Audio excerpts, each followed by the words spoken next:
ನಮಸ್ಕಾರ. ಕಾರವಾರ ಪ್ಲಸ್ ಚಾನೆಲ್ಗೆ ಸ್ವಾಗತ. ಅಕ್ರಮ್ ಗೋ ಸಾಗಾಟ ಮಾಡಿ ತಲೆಬೆರೆಸಿಕೊಂಡಿದ್ದವರು ಪೊಲೀಸ್ ಬಲೆಗೆ.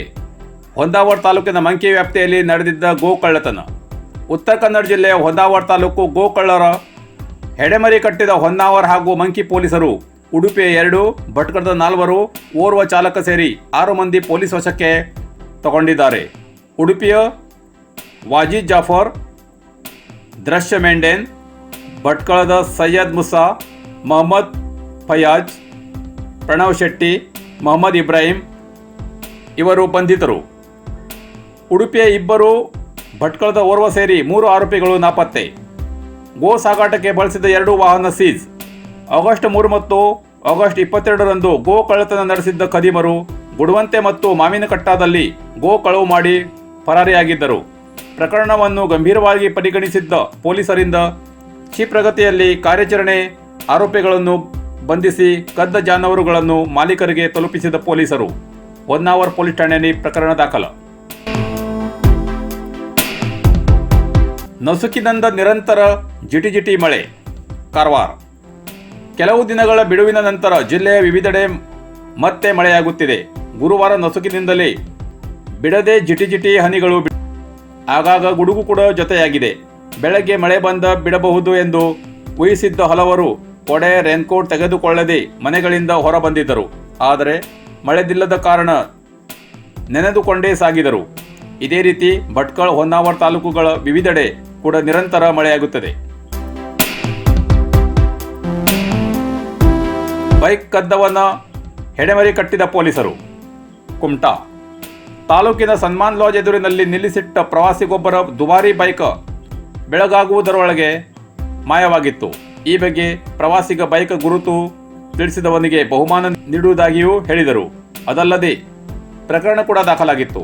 ಇದೀಗ ಕುಮಟಾ ಪೊಲೀಸರು ಆರೋಪಿಯನ್ನು ಬಂಧಿಸುವಲ್ಲಿ ಯಶಸ್ವಿಯಾಗಿದ್ದಾರೆ. ಕಳ್ಳತನ ಮಾಡಿದ ಆರೋಪಿಯನ್ನು ಕಾರವಾರ ಶಿರವಾಡದ ಆನಂದ್ 19 ವರ್ಷ ಎಂದು ತಿಳಿದು ಬಂದಿದೆ. 379 IPC ಅಡಿಯಲ್ಲಿ ಪ್ರಕರಣ ದಾಖಲಿಸಿಕೊಂಡು ತನಿಖೆ ಕೈಗೊಳ್ಳಲಾಗಿತ್ತು. ಬೆಂಗಳೂರಿನಿಂದ ಪ್ರವಾಸಕ್ಕೆ ಹೊರಟ ಯುವಕರು ತಂಡ ಬೈಕ್ನಲ್ಲಿ ಕೇರಳವನ್ನೆಲ್ಲ ಸುತ್ತಾಡಿ ಗೋಕರ್ಣಕ್ಕೆ ತೆರಳುವ ಉದ್ದೇಶದೊಂದಿಗೆ ಕುಮಟಾಕ್ಕೆ ಆಗಮಿಸಿ ಇಲ್ಲಿನ ಲಾಡ್ಜ್ನಲ್ಲಿ ತಂಗಿದ್ದರು. ಆದರೆ ರಾತ್ರಿ ತಾಲೂಕಿನ ಲಾಡ್ಜ್ ನಿಲ್ಲಿಸಿದ್ದ ಈ ದುಬಾರಿ ಬೈಕ್ ಕಳ್ಳತನವಾಗಿತ್ತು. ಕಳ್ಳತನವಾದ ನಂತರ ಸೂಕ್ಷ್ಮವಾಗಿ ಘಟನೆಗಳನ್ನು ಗಮನಿಸಿದ ಪೊಲೀಸರು ಇವರನ್ನು ಪತ್ತೆ ಮಾಡಲು ಯಶಸ್ವಿಯಾಗಿದ್ದಾರೆ. ಈ ಕಳ್ಳತನ ಪ್ರಕರಣವನ್ನು ಪತ್ತೆ ಮಾಡುವಲ್ಲಿ ಕುಮಟಾ ಠಾಣೆಯ PSI ಆನಂದ ಮೂರ್ತಿ, ರವಿ ಗುಡ್ಡಿ, ಚಂದ್ರಮತಿ ಪಟ್ಗಾರ್ ಹಾಗೂ ಸಿಬ್ಬಂದಿಯವರಾದ ದಯಾನಂದ್ ನಾಯ್ಕ್,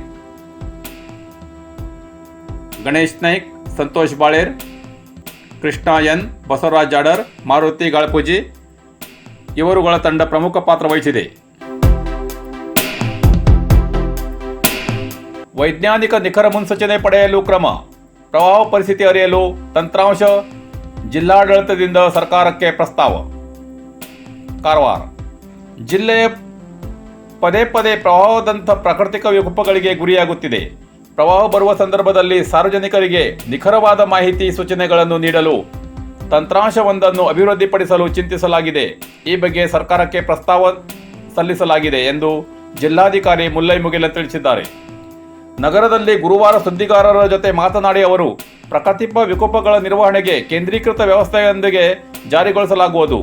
ನೆರೆಪೀಡಿತ ಪ್ರದೇಶಗಳನ್ನು ಗುರುತಿಸಿ ಯಾವ ಕಾರಣಗಳಿಂದ ಪ್ರವಾಹ ಆಗಲಿದೆ, ಎಷ್ಟು ಸಮಯದಲ್ಲಿ ಹಾಗೂ ಯಾವ ಮಟ್ಟದಲ್ಲಿ ಆಗಲಿದೆ ಎಂದು ಸಾಕಷ್ಟು ಮೊದಲೇ ವೈಜ್ಞಾನಿಕ ಕ್ರಮದಿಂದ ತಿಳಿಯಲು ಸಾಧ್ಯವಿದೆ. ಜೊತೆಗೆ ಆ ಪ್ರದೇಶಗಳ ಜನರನ್ನು ಸುರಕ್ಷಿತವಾಗಿ ತೆರವು ಮಾಡಬಹುದು. ಮುಂದಿನ ಮಳೆಗಾಲಕ್ಕೂ ಮೊದಲು ಜಾರಿಗೆ ತರಲು ಪ್ರಯತ್ನಿಸಲಾಗುವುದು ಎಂದು ಹೇಳಿದರು. ಅಣಶಿಘಟ್ಟದಲ್ಲಿ ಹೆದ್ದಾರಿಯಿಂದ ಮಣ್ಣನ್ನು ಸ್ಥಳೀಯರು ತೆರವು ಮಾಡಿದ್ದಾರೆ. ಅವರ ಶ್ರಮದಾನ ಶ್ಲಾಘನೀಯ. ಆ ಭಾಗದಲ್ಲಿ ಮಣ್ಣಿನ ಧಾರಣಾ ಸಾಮರ್ಥ್ಯದ ಬಗ್ಗೆ ಅಧ್ಯಯನ ಆಗಬೇಕಿದೆ. ಹುಬ್ಬಳ್ಳಿಯ BVB ಇಂಜಿನಿಯರಿಂಗ್ ಕಾಲೇಜ್ ಮತ್ತು ಬೆಂಗಳೂರಿನ ಭಾರತೀಯ ವಿಜ್ಞಾನ ಸಂಸ್ಥೆಯ ತಜ್ಞರು ತಂಡಗಳು ಪರಿಶೀಲನೆ ಮಾಡಿವೆ. ಆಗಸ್ಟ್ 29ರ ವೇಳೆಗೆ ಅವರ ವರದಿಗಳು ಸಲ್ಲಿಕೆಯಾಗುವ ನಿರೀಕ್ಷೆ ಇದೆ ಎಂದು ತಿಳಿಸಿದರು. ಲಸಿಕೆಗೆ ಉತ್ತಮ ಸ್ಪಂದನ. ಉತ್ತರ ಕನ್ನಡದಲ್ಲಿ ಕೋವಿಡ್ ನಿಯಂತ್ರಣದಲ್ಲಿದೆ. ಪ್ರವಾಸಿ ತಾಣಗಳು, ಸಾರ್ವಜನಿಕರು ಹೆಚ್ಚು ಬಂದು ಹೋಗುವ ಸ್ಥಳಗಳಲ್ಲಿ 1 ವಾರ 10 ದಿನಗಳಿಗೊಮ್ಮೆ ಸ್ಥಳೀಯರ ಗಂಟಲು ದ್ರವದ ಮಾದರಿಗಳನ್ನು ಪರೀಕ್ಷೆಗೆ ಒಳಪಡಿಸಲಾಗುತ್ತದೆ. ಜಿಲ್ಲೆಯಲ್ಲಿ ಸದ್ಯ ಸೋಂಕು ದೃಢಪಡುವ ಪ್ರಮಾಣವು 1% ಕಡಿಮೆ ಇದೆ ಎಂದರು. ಲಸಿಕಾ ಅಭಿಯಾನಕ್ಕೆ ಸಾರ್ವಜನಿಕರಿಂದ ಉತ್ತಮ ಪ್ರತಿಕ್ರಿಯೆ ಇದೆ. ಜಿಲ್ಲೆಯಲ್ಲಿ 10.24 ಲಕ್ಷ ಜನರಿಗೆ ಲಸಿಕಾ ಗುರಿ ಹೊಂದಲಾಗಿದೆ. ಈಗಾಗಲೇ ಸುಮಾರು 6 ಲಕ್ಷ ಮಂದಿ ಕನಿಷ್ಠ 1 ಡೋಸ್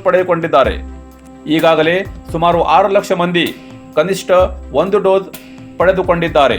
ಕಾರವಾರ ತಾಲೂಕಿನಲ್ಲಿ 91% ಪ್ರಗತಿಯಾಗಿದೆ ಎಂದು ಅಂಕಿಅಂಶ ತಿಳಿಸಿದರು. ಪ್ರತ್ಯೇಕ ವೆಬ್ ಪೋರ್ಟಲ್. ಜಿಲ್ಲೆಯಲ್ಲಿ ಪ್ರವಾಸೋದ್ಯಮಕ್ಕೆ ಸಂಬಂಧಿಸಿದಂತೆ ವೆಬ್ ಪೋರ್ಟಲ್ ಸಿದ್ಧಪಡಿಸಲು ತೀರ್ಮಾನಿಸಲಾಗಿದೆ. ಅದಕ್ಕೆ ಸಂಬಂಧಿಸಿದ ಜಿಲ್ಲೆಯ ಸಂಸ್ಕೃತಿ, ವನ್ಯಜೀವಿ, ಕಡಲ ತೀರಗಳು, ಜನಜೀವನ ಈ ರೀತಿ 7-8 ವಿಭಾಗಗಳ ಸಮಗ್ರ ಮಾಹಿತಿಗಳನ್ನು ಸಂಗ್ರಹಿಸಲಾಗುತ್ತಿದೆ. ತಜ್ಞರ ಮೂಲಕ ವಿಷಯಗಳನ್ನು ಸಿದ್ಧಪಡಿಸಿಕೊಂಡು ವೆಬ್ಸೈಟ್ ಲೋಕಾರ್ಪಣೆ ಮಾಡಲಾಗುವುದು ಎಂದು ಜಿಲ್ಲಾಧಿಕಾರಿ ಮುಲ್ಲೈ ಮುಗಿಲನ್ ಮಾಹಿತಿ ನೀಡಿದರು. ಕಾಳಿ ನದಿಯಲ್ಲಿ ಸಮುದ್ರ ವಿಮಾನ ಸೀಪ್ಲೇನ್ ಸಂಚಾರದ ಬಗ್ಗೆ ಸರ್ಕಾರದಿಂದ ಪ್ರಸ್ತಾಪವಿದೆ. ಅಲ್ಲದೆ ನದಿಗಳ ಅಳಿವೆಗಳಲ್ಲಿ ಜಲ ಸಾರಿಗೆ ಮೂಲಕ ಸಂಚರಿಸುವ ಬಗ್ಗೆಯೂ ಯೋಜನೆ ಇದೆ ಎಂದು ಹೇಳಿದರು.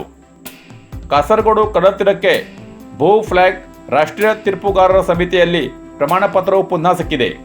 ಅಂತಾರಾಷ್ಟ್ರೀಯ ಸಮಿತಿಯಲ್ಲೂ ಸಿಗುವ ವಿಶ್ವಾಸವಿದೆ. ಮುಲ್ಲೈ ಮುಗಿಲನ್, ಜಿಲ್ಲಾಧಿಕಾರಿ.